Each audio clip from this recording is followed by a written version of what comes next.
Hi everyone, Gina here. All right, I wanted to go over a proper crunch because you can crunch all day long and you can check off all of those days of crunches, but if you're not doing it properly, then you're not effectively working your core.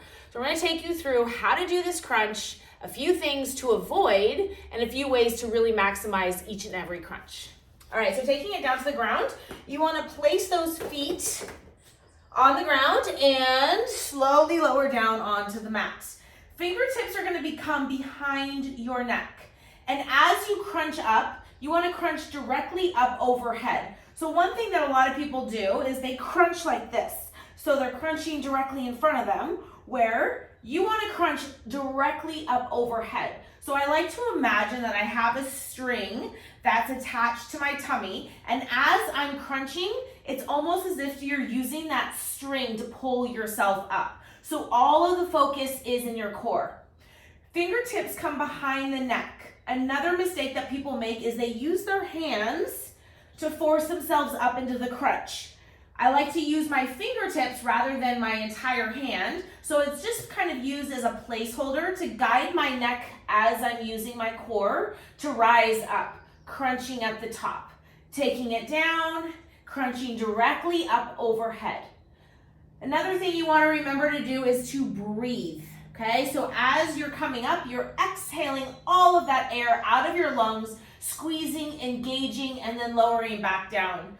So inhale and then exhale. Let all that air come out, squeeze, engage, and slowly lower down. You can even use your hand to place on your abs and feel those abs firing off.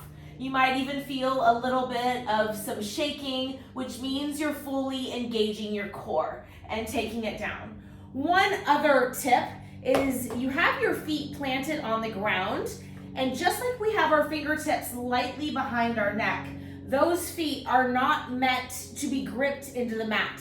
They're supposed to be lightly on the mat, so you're using all of your core. If your quads are engaged and feet are planted into the mat, then you're not using as much of your core. You're actually using some quadricep muscles. So fingertips lightly behind the neck, feet are gently placed on the ground, coming directly up overhead, imagining that string coming up to the top, lowering down and not forgetting to breathe. So coming up, exhale, lower as you inhale, exhale, coming all the way up and taking it down.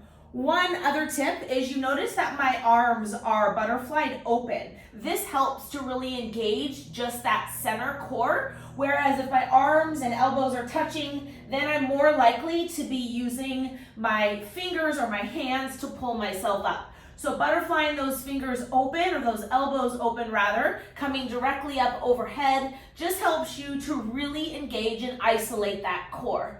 All right, so there you have it.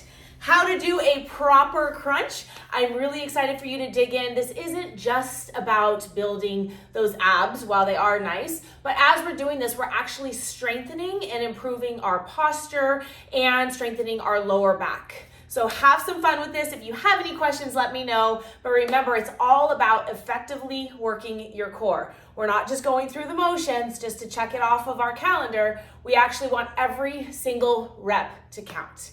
All right, my friends, let's have some fun and get to crunching.